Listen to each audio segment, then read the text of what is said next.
বন্ধুরা, যে কোনো মঙ্গলবার দিন আপনি যদি এই গাছের মূল বা শিকড় যদি ধারণ করতে পারেন, তাহলে দীর্ঘদিন ধরে আটকে থাকা কাজ যেমন আপনার জীবনে পূর্ণ হয়ে যাবে, ঠিক তেমনি আপনার জীবনে সাফল্য থাকবে অনিবার্য এবং অর্থ আসতে বাধ্য।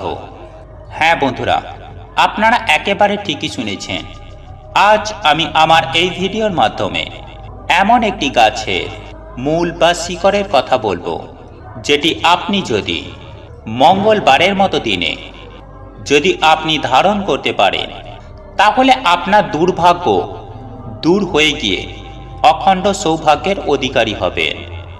হ্যাঁ বন্ধুরা, যদি আপনার কোনো কাজে সফলতা না থাকে, যদি বারংবার বাধার মুখে সম্মুখীন হতে হয়, তাহলে এই গাছের মূল ধারণ করার ফলে আপনারা হনুমানজির আশীর্বাদে আপনারা সেই বাধা ও সংকট থেকে আপনারা মুক্তি পাবেন এবং আপনারই জীবনে সফলতা থাকবে সুনিশ্চিত।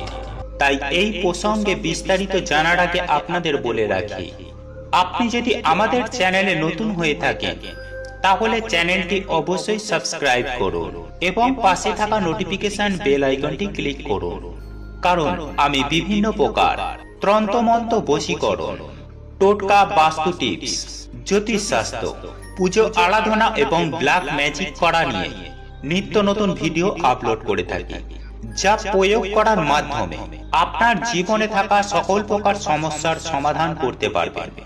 চলুন এইবার মূল আলোচনায় প্রবেশ করা যাক।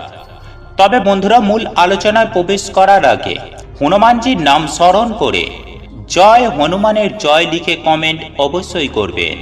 বন্ধুরা, আপনারা প্রত্যেকেই জানি যে মঙ্গলবার হলো হনুমানজির বার এবং এই হনুমানজি হলেন এই কলিযুগে কালজয়ী এবং অমরত্বের একজন দেবতা।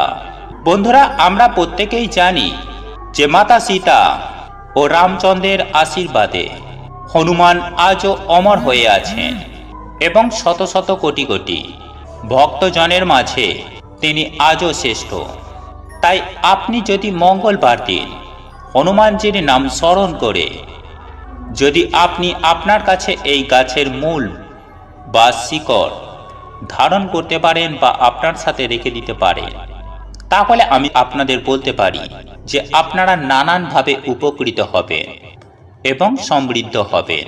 বন্ধুরা, একটি কথা মনে রাখবেন যে এই হনুমানজি যেমন কলিযুগে অপরাজেয়, আবার ঠিক তেমনই তিনি স্বয়ং দেবাদিদেব মহাদেবের 11তম রুদ্র অবতার।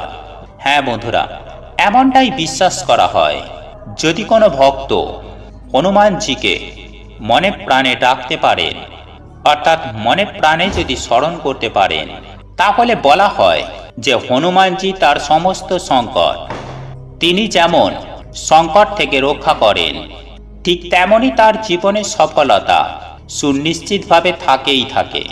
বন্ধুরা, আমরা অনেক সময় দেখে থাকি যে আমাদের অনেক কাজ দীর্ঘদিন ধরে আটকে থাকে, কোনো মতেই সেই কাজটি সম্পূর্ণ হতে চায় না বা প্রচণ্ড পরিমাণে বাধা অতিক্রম করতে হয়। তাদের উদ্দেশ্যে আমি এমন একটি গাছের কথা বলবো, যে গাছের মূলটি আপনি সঠিক নিয়মে যে কোনো পুরুষ বা ধরুন মহিলারা যদি ধারণ করতে পারেন, তাহলে তার জীবনে সুনিশ্চিত সফলতা আসবেই আসবে। হ্যাঁ বন্ধুরা, হনুমানজির আশীর্বাদে তার জীবন ধন্য হয়ে যাবে। আর আমি সবার প্রথমেই বলি যে আপনাদের কোন গাছের মূল বা শিকড়টির কথা বলবো। বন্ধুরা, আপনারা নিশ্চয়ই শ্বেত অপরাজিতা গাছের নাম শুনেছেন, আর এই শ্বেত অপরাজিতা গাছের মূল আপনাকে ধারণ করতে হবে। আর শুধুমাত্র এই শ্বেত অপরাজিতা গাছের মূল ধারণ করলেই হবে না, আপনাদের কিন্তু সঠিক নিয়মে ধারণ করতে হবে।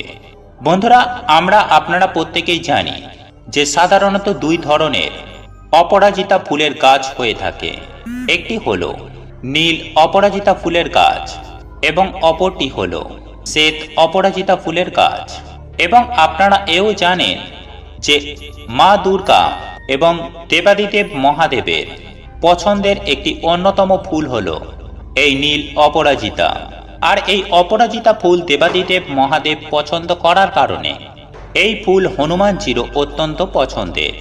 বন্ধুরা, আপনারা জানেন যে এই শ্বেত অপরাজিতা গাছের মূল আপনারা কিন্তু খুব সহজেই পেয়ে যেতে পারেন, কিন্তু এই গাছের মূল আপনাকে সঠিক নিয়মে ধারণ করতে হবে। তাই আমি সবার প্রথমেই বলি আপনাকে কি করতে হবে। বন্ধুরা, আপনারা যে কোনো মঙ্গলবার দিন সকাল সকাল ঘুম থেকে উঠে স্নান পর্ব সেরে নিয়ে আপনাকে যে কাজটি করতে হবে সেটি হলো, আপনি আপনার বাড়ির মধ্যে যেভাবে নিত্যদিন পুজো আরাধনা করেন ঠিক সেভাবে পুজো আরাধনা হয়ে যাবার পর আপনি যে শুদ্ধ বস্ত্র পরিধান করে থাকবেন সেই শুদ্ধ বস্ত্র পরিধান করেই আপনাকে কিন্তু এই শ্বেত অপরাজিতা গাছের মূল সংগ্রহ করতে হবে। তবে সেক্ষেত্রে কতগুলো বিষয় আপনাকে খেয়াল রাখতে হবে, আর তা হলো, আপনি এই শিকড় বা মূল সংগ্রহ করার সময় আপনি কারোর সাথে কোনোরূপ কথা বলবেন না। ঠিক তেমনই আপনি মনের মধ্যে কোনো রকম খারাপ চিন্তা বা দুশ্চিন্তা বা অস্থিরতা বা চঞ্চলতা আপনি আপনার মনের মধ্যে আনবেন না। আপনি এক মনে হৃদয়ের অন্তর থেকে বিশ্বাস করে আপনাকে এই কাজটি করতে হবে। এবং আপনি যে কারণে এই মূল বা শিকড় ধারণ করতে যাচ্ছেন আপনি মনে মনে চিন্তা করুন যে 3 দিন 3 রাতের মধ্যেই আপনার সেই কাজ সম্পূর্ণ হয়েছে। বন্ধুরা, একই সঙ্গে আপনাকে আরও একটি বিষয় মাথায় রাখতে হবে, আর তা হলো এই প্রক্রিয়াটি করার সময় আপনাকে যেন কেউ না স্পর্শ করে বা আপনি কাউকে কোনোরূপ স্পর্শ করবেন না। এই বিষয়টিও আপনারা অতি অবশ্যই খেয়াল রাখবেন। বন্ধুরা, আপনারা যখন শ্বেত অপরাজিতা গাছের গোড়ায় যাবেন তখন এক নিঃশ্বাসে অপরাজিতা গাছের মূল সংগ্রহ করবেন এবং আপনাকে নিতে হবে 1 গাঁট মাপের 2টো টুকরো, এবং সেই 2টো মূল আপনি সোজা আপনার বাড়িতে নিয়ে চলে আসবেন। তারপর আপনার কাজ হলো সেটিকে ভালো করে গঙ্গা জলে ধৌত করে আপনি সাদা বা লাল শালু কাপড়ে মুড়ে আপনি হনুমানজির অথবা দেবাদিদেব মহাদেবের চরণে নিবেদন করবেন।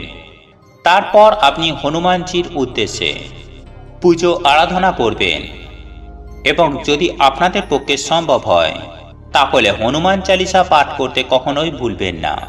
আর যদি আপনার পক্ষে সেটা সম্ভব না হয় তাহলে আপনি 2 হাত জোড়ো করে এই মন্ত্রটি জপ করুন। আর এই মন্ত্রটি হলো জয় শ্রীরাম জয় হনুমান। হ্যাঁ বন্ধুরা, এই 2টি শব্দ আপনারা 108 বার বলতে থাকুন। তারপর 108 বার বলার পর ধূপ ধুনো প্রদীপ জ্বালিয়ে হনুমানজির আরতি করুন এবং সেই সঙ্গে লাড্ডু নিবেদন করুন। তারপর সন্ধ্যার পর বা সন্ধ্যা বেলায় বাড়িতে সন্ধ্যা দেওয়ার পর সেই লাল বা সাদা শালু কাপড়ের মধ্যে যে 2 টুকরো মূল রেখেছিলেন আপনারা সাদা সুতো দিয়ে সেই মূল দুটিকে বাঁধবেন। আর এই সাদা সুতো আপনাকে আগে থেকেই সংগ্রহ করে রাখতে হবে এবং ছেলেরা হলে ডান হাতে এবং মেয়েরা হলে বাম হাতে ধারণ করবেন। আর যদি আপনাদের হাতে বাঁধতে কোনো রকম অসুবিধা হয় তাহলে আপনারা আপনার সঙ্গে সর্বদা যে জিনিসটি রাখেন অর্থাৎ আপনার মানি ব্যাগে আপনারা সদা সর্বদাই তাতে রেখে দিন। এর ফলে আপনাদের যে আটকে থাকা কাজ সেই আটকে থাকা কাজ যেমন সম্পূর্ণ হবে ঠিক তেমনই আপনার সামনে যখনই যাই বিপদ বা বাধা আসুক না কেন সেই বিপদ বা বাধা থেকে স্বয়ং হনুমানজি আপনাদের রক্ষা করবেন এবং প্রত্যেকটা জায়গায় প্রত্যেকটা মুহূর্তে সফলতা সুনিশ্চিতভাবেই আপনার জীবনে মিলবেই মিলবে।